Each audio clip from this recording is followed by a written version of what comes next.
In this video, I'm going to show you how to replace the turn signal switch on your Toyota Camry. It sits on the left side of your steering wheel and helps you turn on and off your turn signals, but also your headlights, so it's important that it functions properly. If you need this or any other part for your car, check us out at oneauto.com. Let's get started.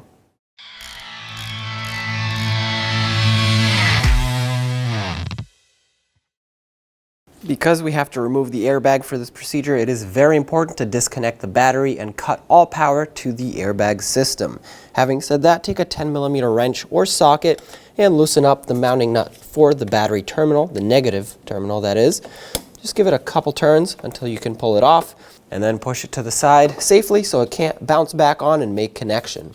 Now is a good time to clean off your battery terminal if it has a lot of corrosion. Mine's good, so let's continue. Having waited for a while in order for the airbags to be completely drained from any capacitors that they still have current in, usually you would want to wait about half an hour at least in order to get everything properly drained.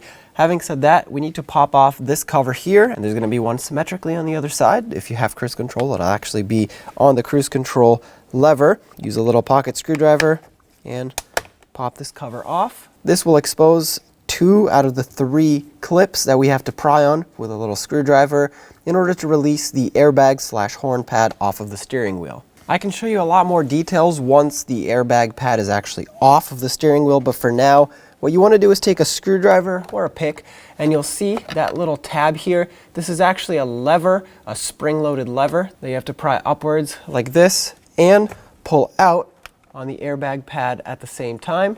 Once you do that, try not to press it back in. It won't clip in by itself unless you push it. So now this is the bottom tab that we released, and now there's one on each side. They basically form an upside down triangle. Turning the steering wheel is going to allow you to see the top pin. On this one, you're gonna have to pry or push inward. There we go. Without even prying, it just released. So now we have one last one. I'm gonna spin the steering wheel all the way around so you can see what I'm doing. This is now obviously upside down because it's on the driver's side, but this is your cruise control switch. If your vehicle has one, it's going to look like this. If it doesn't, it'll just be a plain cover. Pop this cover off. This one's a little bit more difficult to see because of the cruise control switch, so I'm going to give you a view of what it looks like once this is completely disengaged. There we go. Pops right out. Now there are wires attached, so be careful. Very carefully flip it up. There are 3 connectors we have to remove at this point. One is this black wire here. There's going to be a little tab. Press it in and pull it off. This is for the horn. To remove these connectors, you have to get a pocket screwdriver or a little pick. Pry up on these. Once these are up like that, it'll unlock the connector itself. Just like that. Now you should be able to pull straight out on these, or just pry them out very gently with something. 1 and 2. Now you want to store this safely facing up. Never face it down like that, because if for some reason it happens to blow up, it will shoot up in the air. If you face it down, this is where it blows up. So put it face up like this, away from you on a flat surface. Now let's unplug some of these connections here, move the wire aside so you can see them right up here. I'm just going to unplug all of them. These go through the clock spring. This one can stay. Actually, this is going to just slide through the steering wheel. If you want to disconnect it, go ahead, but I'm just going to leave this one attached. So now all of these wires will go with the steering wheel, and this one will stay and go through the steering wheel. Speaking of removing the steering wheel, there's a 19mm nut here, so let's unbolt it. It should not be very tight. At this point, you should be able to just tap on the steering wheel side to side. That should break it free from the splines down here. Oh, there we go. All right, so at this point, you can mark it if you want, or remember that you have your wheels perfectly straight, positioned straight. Don't move the vehicle. Don't turn the steering column. Just pull this out. Try not to spin the clock spring. Pull these wires through. The clock spring does have a stop, or a lock, I should say, so that is going to prevent it, but don't force it. Also, at this point, like I said, don't spin the wheels for any reason. Don't move the vehicle because it will offset the steering column position. Now let's remove these two Phillips head screws that hold the clamshell cover for the steering column on.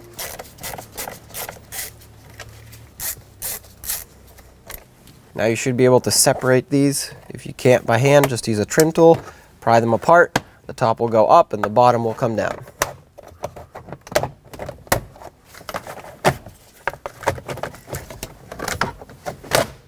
There we go. The top doesn't have to be completely removed. It's actually held on with this piece of cloth here, so just flip it up and out of the way. Now let's unplug all the connectors that are down here. This one, you'll have to slide down on the centerpiece. That should allow you to unplug it. This is for the airbag, that's why it's yellow. The rest are just a simple squeeze and pull type connector. And there are two more right over here. All right, that should be everything. Now we can free up the clock spring. The clock spring will have a tab at the top that you can pry upwards. That'll pop it up at the top. And then one on each side you can pry down on. So once you take it out, you can see 1, 2, and 3 tabs right here. Those are the ones you want to pry apart to release it. And here is our switch assembly. Now the turn signal switch is going to be this whole assembly. We'll have to pull this switch off, but the bracket for this switch is actually part of this one. To remove this switch, you'll be able to get the lock off, or the little locking tab off, with a pick. Basically you want to pry out on this tab, that'll release the one behind it. Hook on a pick and that should release that. Now you can pull this off. Now unplug the connector for the combination switch here, or the turn signal switch. Now there are 2 tabs that you need to pry. One at the top, pry up. One at the bottom, pry down. That will release the assembly here so you can slide it straight out. It's a little difficult to see just because they're buried in here at the back, but if you just pry up on this, put some outward pressure on it by pulling, and then pry down on the lower one. There we go, that popped. Now that it's free, wiggle it until it slides off. And there it is. Now take your new switch and line it up. It's not gonna go on unless it's actually properly lined up. There we go. As you get closer, it'll stop spinning and it's going to be lined up on its tracks. Press it until it locks and clicks in, just like this. You should not be able to pull this back off. Now let's just reverse the process. I'm going to get the wiper switch reinstalled here. It's going to have to line up on some tracks and then press it in until it clicks. Let's plug everything in. Turn signal switch, and then there were 2 connectors for the wiper switch here. These will go on the clock spring. Speaking of, let's put that on next. Take this and line it up. It's going to have 2 tabs on the side here that need to line up, and then just press it on until it clicks. It has 3 locking tabs that it clicks on. Now let's plug all these in. A blue connector, a black connector, and the yellow connector for the airbag. Everything needs to click in position. Now we're ready to put the steering wheel back on. Feed the airbag wires through the steering wheel. Line it up, make sure the clock spring connector goes through, and now it is very important that you line up the splines here. Oh, there we go, that just fell on. If you're 1 tooth off on the splines, you'll know, because it's actually going to sit quite crooked. So this would be 1 spline, another one, this is perfectly straight how I had it, another one to the right is going to be like this, so I know for sure that I am lined up properly. Before I connect anything, let's put the mounting nut back on so this can't come off now that it's perfectly lined up. Thread it on all the way. There was no thread locker on it when I took it off, so I'm not going to put any on. The torque for this is 37 foot-pounds. If you're unable to torque it, make it nice and snug by hand.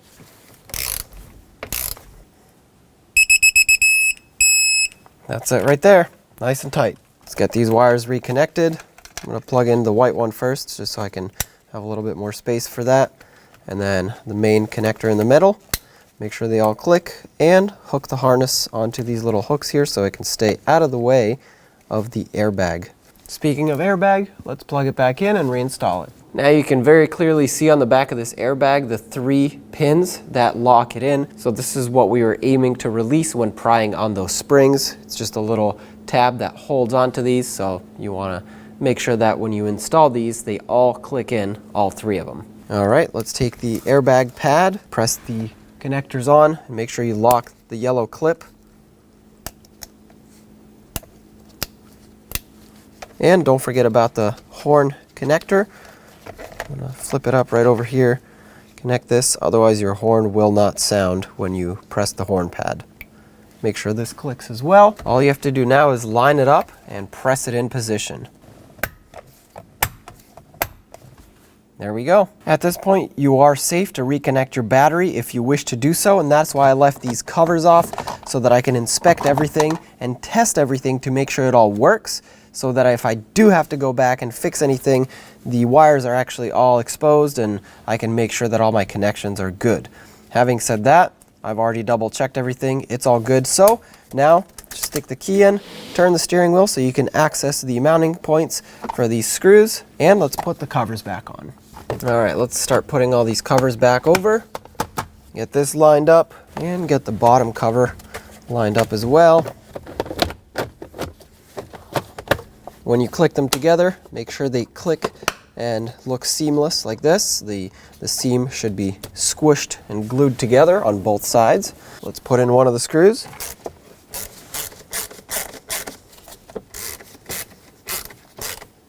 Nice and snug. Turn the steering wheel, do the same on the other side. Get these covers reinstalled. Make sure they're flush. Do the same to this one, of course.